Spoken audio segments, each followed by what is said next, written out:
Hi everyone, good morning. ঘুম থেকে উঠেই চলে এসেছি, ফ্রেশ হয়েই চলে এসেছি রান্না করে চা বসাতে। এখন চা খাবো। ওদিকে গ্যাসে আমি চা বসিয়েছি, আর একটু আদা দেবো বলে একটু আদা নিতে এসেছি। চাটা বসাতে যাচ্ছি আর তখনই দেখলাম ছেলে উঠে গেছে। তো ছেলেকে আমি তখনই জিজ্ঞাসা করলাম যে বাপি আছে টিফিনে কি খাবে। তো ছেলে বলল, মা আজকে আমি রুটি আর চা খাবো। তো ভালোই হলো, আমি তো চা বসাচ্ছিলাম আর ফ্রিজেও ছিল আমার একটু আটা মাখা, তো ওটাও আমি বের করে নিলাম। বের করে একদিকে চা আর একদিকে রুটি বসিয়ে দিলাম। তো যাই হোক, হ্যালো এভরিওয়ান, সবাই কেমন আছো? আশা করি ভালো আছো, আমরাও খুব ভালো আছি। এখন না ওয়েদারটা না ভীষণ খারাপ আমার মনে হচ্ছে, কারণ রাত্রিরের দিকে প্রচণ্ড গরম লাগছে আর সকালের দিকে ঠান্ডা লাগছে। এরকম করে না আমার শরীরটা খুব খারাপ, তাই সকাল সকাল না উঠতে পারছি না, উঠতে উঠতে অনেক বেলা হয়ে যাচ্ছে। ওই জন্য উঠেই আগে টিফিনের জোগাড়টা করে নিই। এদিকে আমি রুটি করছি আর ছেলে ওদিকে চিৎকার করছে, ও মা রুটি হয়েছে, ও মা রুটি হয়েছে। মানে ওর যখন খিদে পাবে ওর মুখের সামনে তখনই দিতে হবে, এরকম একটা ব্যাপার। যে করতে সময় লাগে সেটা না ও বুঝতে পারে না মনে হয়, কি জানি না। তো যাই হোক, আমি আর ছেলে এখন চলে এসেছি খেতে চা রুটি। কি জানি না কোথায় রিমোট। চলে আসো চলে আসো, জানি না, আগে খেয়ে নাও খেয়ে নাও, খিদে পেয়েছে বলছিল খেয়ে নাও। ঘেমে পুরো যাচ্ছে তাই অবস্থা। দাও।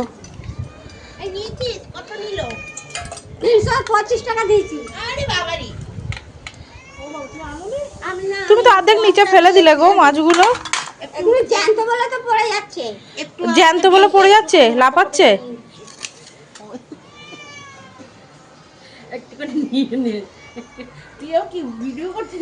হ্যাঁ,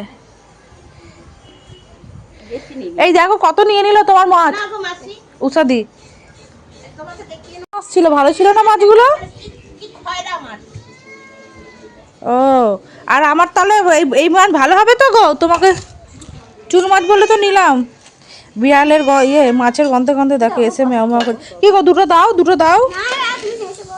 আরে আমাকে কেন, ওই যে বিড়ালটাকে আমায় দিতে হবে না। হ্যাঁ একটা দাও মাছ, দেখো খাবার জন্য ম্যাও ম্যাও করছে। এদিকে এই যে দিয়ে যায়। বিড়াল আতেল বিড়াল।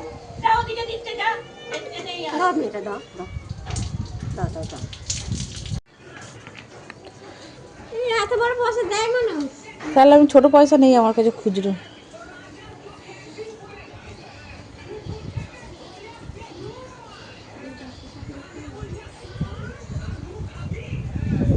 এই তো তোমার কাছে অনেক আছে তো খুচরো।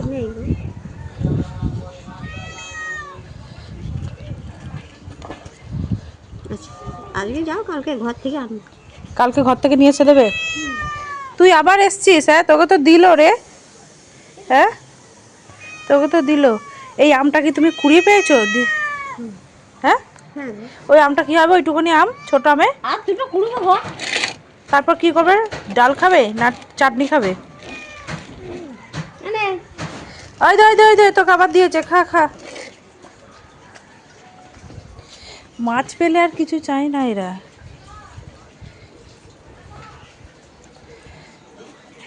সকালে কিনেছি এই চুনো মাছটা, দেখো অল্প দিতে বললাম কতটা দিয়ে দিয়েছে।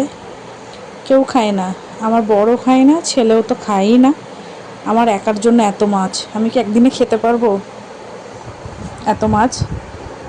তো যাই হোক, চলো পরিষ্কার করে নিই। এইসব মাছ না বাছতে খুব কষ্ট, খেতে কিন্তু খুব ভালো। তো যাই হোক, চলো পরিষ্কার করে নিই মাছটা। দেখলে তো কতগুলো চুনো মাছ কিনেছি। যাই হোক, চুনো মাছটা আজকে করব না, বেছে পরিষ্কার করে ওটা আমি ফ্রিজে রেখে দিয়েছি, ওটা পরের দিন করব। আর সব কাজকর্ম কমপ্লিট করে চলে এসেছি রান্নাঘরে। আজকে করব ঢ্যাঁড়সের ঝাল। ঢ্যাঁড়সটা পেঁয়াজ টমেটো সব দিয়ে আর সর্ষে পোস্ত বেটে মাখা মাখা করে ঢ্যাঁড়সের ঝাল করব। তো অল্প সর্ষে পোস্ত তো মিক্সিতে না বাটলে একদম বাটা হতে চায় না, তাই শিলে বাটি। এটা না শিলেই খুব সুন্দর বাটা হয়। শিলে যেরকম বেটে রান্না করলে যে টেস্টটা পাওয়া যায় সেটা না মিক্সিতে হয় না আমার মনে হয়। তো যাই হোক, দেখো আমার ঢ্যাঁড়সের ঝালটাও হয়ে গেছে। কেমন দেখতে হয়েছে বলো? আমার তো খুব ভালোই লাগছে, সুন্দর হয়েছে। আর খাবার সময়ও জানো তো বলেছিল খুব সুন্দর হয়েছে আমার বর। ওদিকে ঢ্যাঁড়সের ঝাল হয়ে গেছে, ওদিকে আমি ওই যে কালকে রাত্রিবেলা নোটের শাক কেটে রেখেছিলাম, ওই নোটের শাকটা ভাজা করেছি।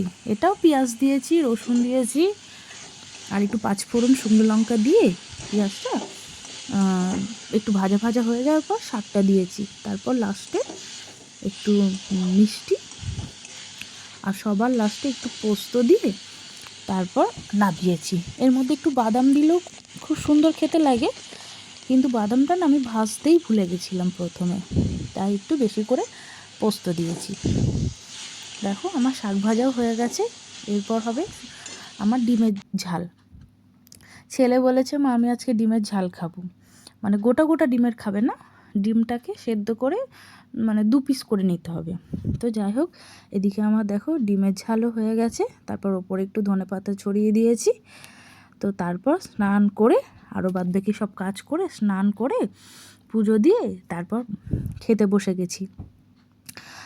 আমার ভাত বাড়ছি এখন। তো আমার ভাত বাড়ার আগে ছেলেকে আর বরকে দিয়ে দিয়েছি খেতে। ভালো লাগছে শাক? বাদাম দিয়ে বেশি ভালো লাগে না পোস্ত দিয়ে ভালো লাগে? হ্যাঁ, বাদাম দিয়ে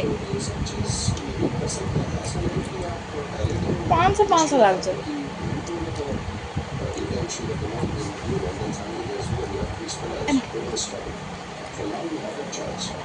বুঝতেই পেরেছি। হ্যাঁ, তুমি এক গাল করে ভাত খাবে, এক গাল করে জল খাবে। জলও দেখেছো কেমন গরম হচ্ছে? ফ্রিজে আছে তো জল। এই জল তো খাওয়া যাবে না, জলটা মিষ্টি একদম নর্মাল কমিয়ে দাও। কিন্তু এখন ফ্রিজের জল খেলে ঠান্ডা লেগে যাবে। দেখো ফ্রিজ থেকে বের বার করছে, করছিস এখন কেন? ফ্রিজের জল খেলে কিন্তু ঠান্ডা লাগবে। দেখো কাজ দেখো, বেশি বাড়াবাড়ি কাজটা করি দেখো, বলে কাজটা ভালো লাগে দেখো, না। বোতলটা ছবির সামনে কাজ দেখো। বন্ধ কর, এটা বন্ধ কর। আমি খেলার চ্যানেলটা কিন্তু কেটে দেবো আমি 2 দিন পর। 2 দিন পর পরীক্ষা, সারাক্ষণ খেলা খেলা খেলা, একই খেলা 100 বার দেখবো। এটা ওর জন্য আমি প্রত্যেকদিন খেলা।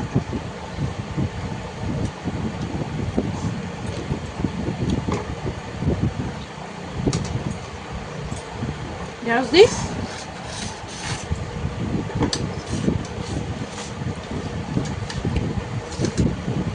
চল আচ্ছা ঠিক পারবো তুলতে। হ্যাঁ, সে দেখো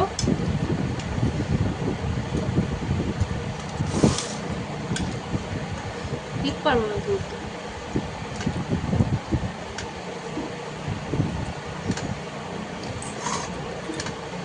না কি? তুমি ইউটিউবে ছাড়বে তো? হ্যাঁ, এই শুরু হয়ে গেল ছেলের খালি গায়ে, একটাও গেঞ্জি পরবে না।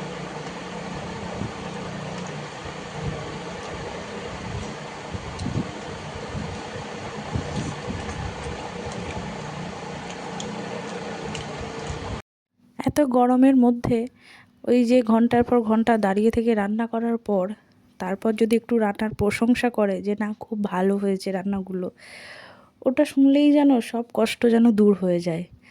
মানে কী যে ভালো লাগে কি বলবো। দুপুরে খাওয়া দাওয়া করার পর একটা লম্বা ঘুম দিয়েছিলাম, তারপর আর কোনো ভিডিও করতে পারিনি। তো এখন একদম চলে এসেছি রাত্রিবেলা। তো রাত্রিবেলা আজকে হবে রুটি দিয়ে সিমুই, তাই জন্য এখন সিমুই বানাতে চলে এসেছি। তো আজকের মতো ভিডিওটা এখান পর্যন্তই। সবাই ভালো থেকো, সুস্থ থেকো।